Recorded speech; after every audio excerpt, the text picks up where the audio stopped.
Good day, everyone. For my presentation, I choose the movie Finding Nemo.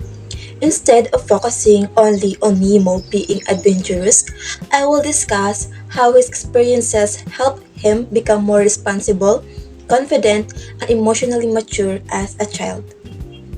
In physical development, Nemo is a young clownfish with a small fin called his lucky fin. Even though he has a physical limitation, he still learned how to move, swim, and survive in different situations. One scene that showed this was when Nemo was placed inside the fish tank. At first, he struggled because he was not used to living there, but later, he learned how to move carefully around the tank and participate in escape attempts with the other fish. Another scene was when Nemo swam into the fishing net to help Dory and the trapped fish. Even though it was dangerous and difficult for him physically, he used his swimming skills and determination to help save others. I noticed that Nemo's physical development was not only about strength, it also showed adaptation. Even with his small fin, he learned how to adjust and become capable in different environments. This teaches children that physical differences should not stop them from participating and helping others. For cognitive development, Nemo showed cognitive development through his decision making, understanding of situations, and ability to learn from mistakes. At the beginning of the movie, Nemo acted impulsively when he touched the boat to prove he was brave. Later, after experiencing danger, he became more careful and thoughtful. One important scene was when Nemo understood how to save fish trapped in the net. He quickly remembered the technique of swimming downward together. This showed critical thinking and problem-solving skills.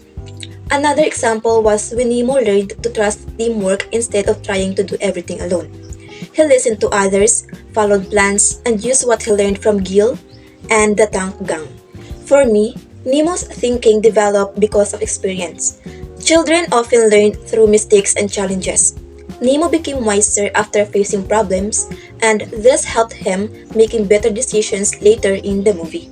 In socio-emotional development, Nemo's emotional growth was one of the strongest parts of the movie. At first, he became frustrated with his father because he felt overprotected.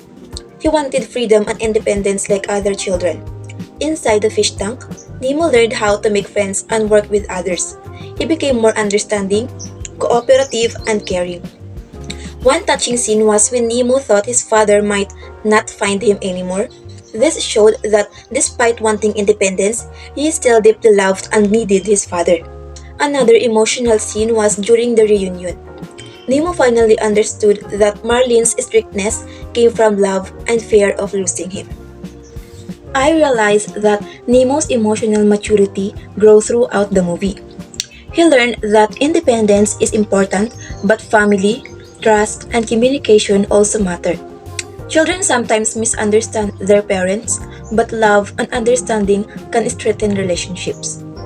The lesson I learned from Finding Nemo is that growing up means learning from mistakes, becoming responsible, and understanding the people who care about us. I also learned that disabilities or weaknesses do not define a person's ability. That is my analysis of Nemo from Finding Nemo based on his physical, cognitive, and socio-emotional development.